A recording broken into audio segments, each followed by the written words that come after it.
2033 et non 36. Imaginez que nous sommes en 2033. Ça y est, vous y êtes? 2033, c'est pas ça. En 2033, les restaurants impriment de plus en plus de bouffe en 3D. Ça vous fait marrer. En 2033, on a des véhicules autonomes un petit peu partout. En 2033, 80% des actes médicaux sont automatisés. En 2033, 50% des plus grandes entreprises qu'on connaît aujourd'hui ont disparu. 50%. Ça y est, vous y êtes? On y est, très bien. Alors on va rajouter quelques éléments à l'image. Alors cette personne qui s'affiche dans mon dos, c'est une vraie personne, elle s'appelle Maya, et en 2033, elle a 26 ans. On est le 15 mai 2033, il est 10h27, Maya vient de se réveiller.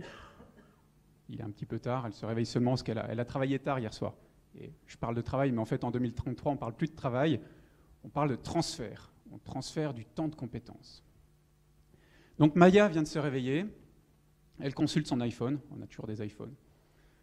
Elle a 37 emails, 17 SMS et 3 demandes de transfert.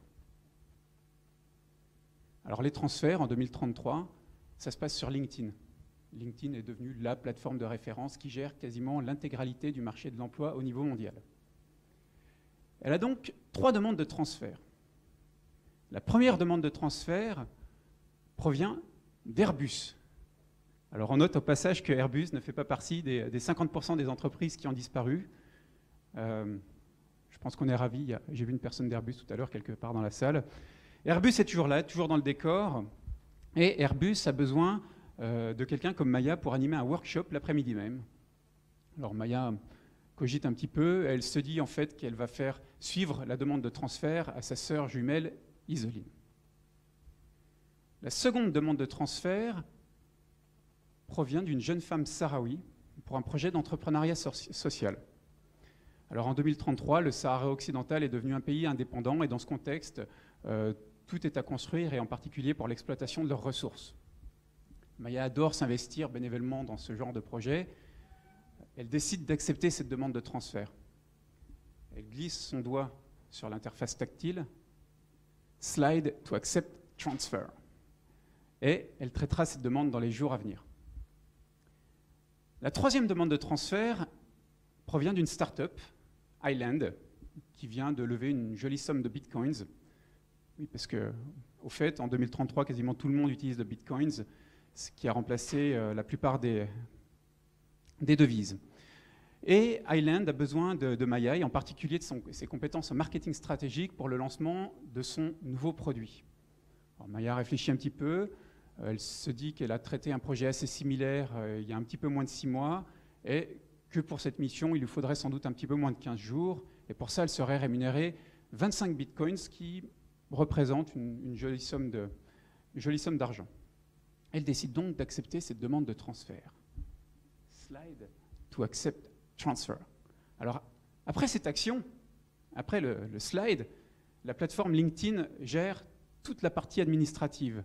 Le contrat de prestation est automatiquement établi, le compte en banque de Maya sera automatiquement crédité. L'expérience utilisateur est très simple, pas de bureaucratie apparente, pas de complexité apparente, ni pour Maya, ni pour son client. En 2033, on ne travaille plus, on transfère. Alors, pourquoi est-ce que je vous raconte cette histoire ? Il y a quelques années, en 2008, j'étais chercheur à l'école polytechnique et j'ai monté une start-up, Présence, qui propose une plateforme qui permet de mobiliser des experts à la demande. Et à cette époque-là, j'ai commencé à m'intéresser, même à me passionner par les nouvelles formes d'organisation du travail, et en particulier les plateformes qui permettent de mobiliser des talents à la demande. Donc ça, c'était un petit peu le point de départ de cet intérêt. Ensuite, quelques années après, en septembre 2012, j'étais à Cargèse, en Corse. Je participais à un workshop avec des gros cerveaux de l'école des mines de Dauphine, etc.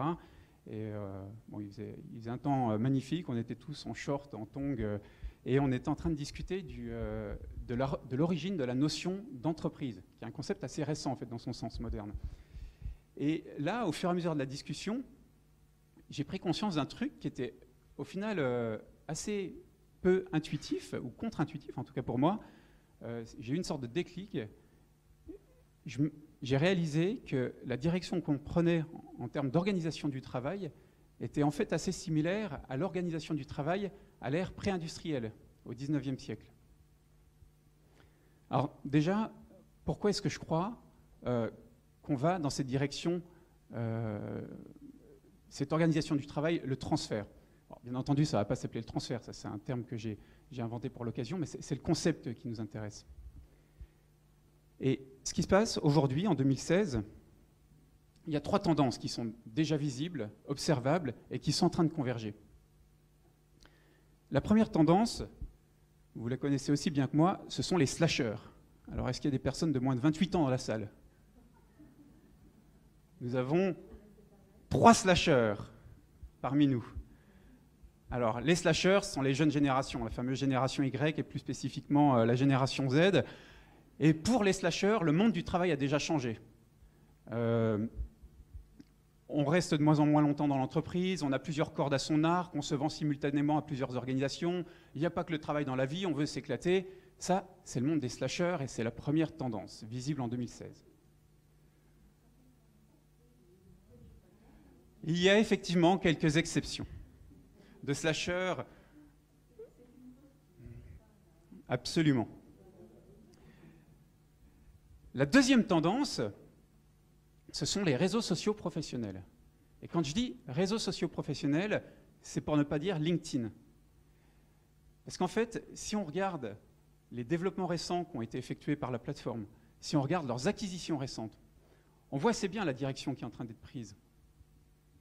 Tout est mis en œuvre pour connaître de mieux en mieux les membres de la plateforme et leurs aspirations, d'une part, et tout est mis en œuvre pour connaître de mieux en mieux les entreprises et leurs besoins en termes de ressources humaines. Si bien qu'on va se retrouver à relativement court terme avec une intelligence artificielle qui va être capable de matcher à la demande des besoins d'entreprise avec des talents. Donc ça, c'est la deuxième tendance. La troisième tendance, je l'ai décrite dans un livre qui a été publié l'année dernière, concerne les entreprises. On est dans un monde qui va de plus en plus vite, on est dans la grande synthèse créative de la troisième révolution industrielle, et dans ce contexte, il y a une question que toutes les entreprises se posent en ce moment, quelle que soit leur taille, quel que soit le secteur industriel, et cette question, c'est la suivante. Comment est-ce que je peux imaginer avoir l'agilité d'une start-up tout en ayant plusieurs dizaines, voire centaines de milliers de collaborateurs pour survivre? Et la réponse, c'est une nouvelle forme d'organisation qui est en train d'apparaître et qui est déjà visible aujourd'hui, en 2016. C'est une entreprise qui est beaucoup plus ouverte et beaucoup plus dynamique. C'est une entreprise qui est orientée projet, des projets qui vont fédérer, qui fédèrent déjà des talents, certes internes à l'entreprise, mais aussi un pool de talents externes et un pool qui est de plus en plus important, plus grand.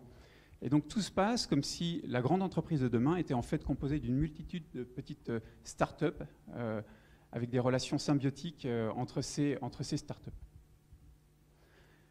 Donc voilà, il y a donc ces 3 tendances. D'une part, les slashers pour qui l'organisation du travail a déjà changé, les entreprises qui ont ce besoin d'agilité, et puis les plateformes numériques qui matchent à la demande des besoins d'entreprise avec les talents. Et si on prolonge ces 3 tendances d'une quinzaine d'années, on arrive à cette notion de transfert.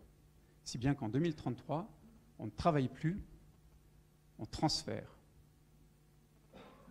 Alors là, je vois qu'il y a quelques regards au premier rang qui se disent, ça fait à peu près 8 minutes qu'il nous parle de transfert, et on n'a toujours pas la moindre idée de quoi il parle.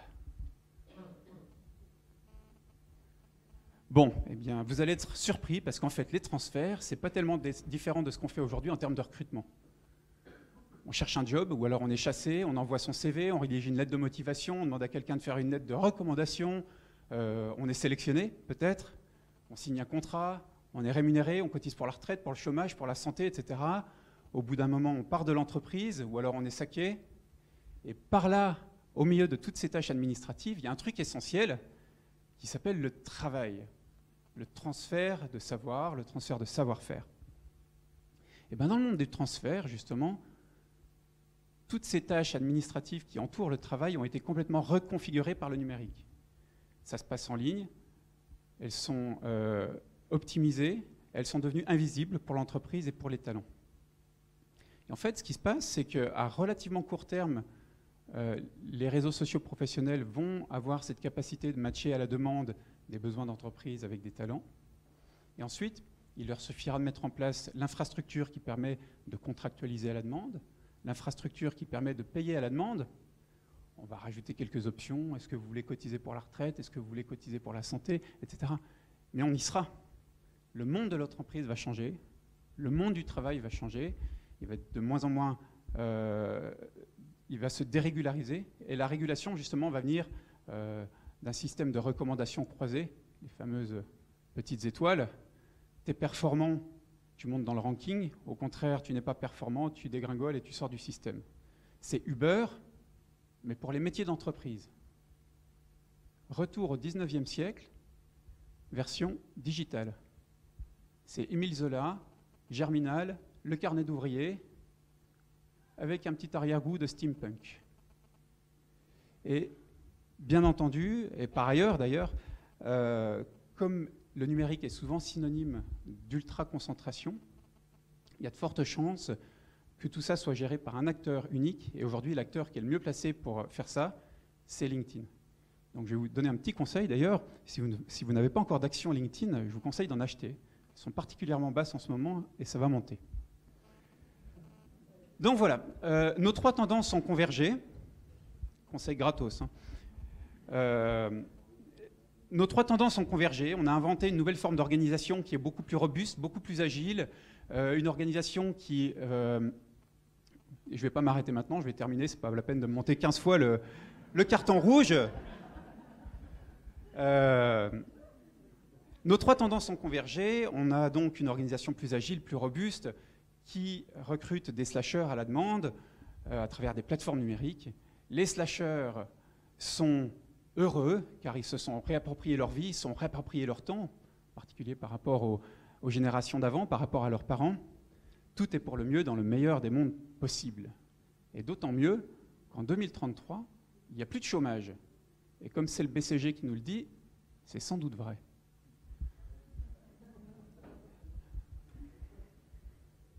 Alors bien évidemment, comme dans toute révolution, il y en a qui vont rester sur le carreau. D'ailleurs, il y a quelques études, pas mal d'études assez sérieuses qui nous disent que si on regarde les rémunérations les plus élevées, elles vont croître plus de 10 fois plus vite dans les 15 années à venir que les rémunérations les plus faibles. Donc ça veut dire quoi? Ça veut simplement dire que les inégalités vont continuer à se creuser de plus en plus fort et de plus en plus vite. Mais bon, c'est pas grave. C'est la vie. C'est Darwin. Retour en 2016. Alors je vous présente Maya et Isoline. Maya et Isoline avaient très envie d'être avec nous ce soir. Maya et Isoline sont en fait mes deux filles jumelles.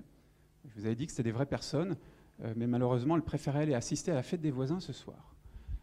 Donc, on n'a qu'une seule photo. Maya et Isoline ne transfèrent pas encore. En revanche, on peut être sûr que le monde du travail sera très différent de ce qu'il est aujourd'hui, d'ici une quinzaine d'années. Et Maya et Isoline ne travailleront pas, elles transféreront. Et elles seront heureuses. Enfin, elles seront heureuses si elles sont dans les 10% pour qui la révolution est effectivement positive. Qu'est-ce qui va se passer si elles se trouvent dans les 90% restants? Dans la majorité? Dans l'immense majorité? Est-ce que c'est ce monde-là que je veux pour mes enfants? Est-ce que c'est ce monde-là que vous voulez pour vos enfants? Un monde dans lequel l'innovation n'aura pas été synonyme de progrès, un monde dans lequel le travail sera vraiment top pour 10% de la population, et un monde dans lequel les 90% restants seront des commodités interchangeables. Je vous invite à y réfléchir. Merci.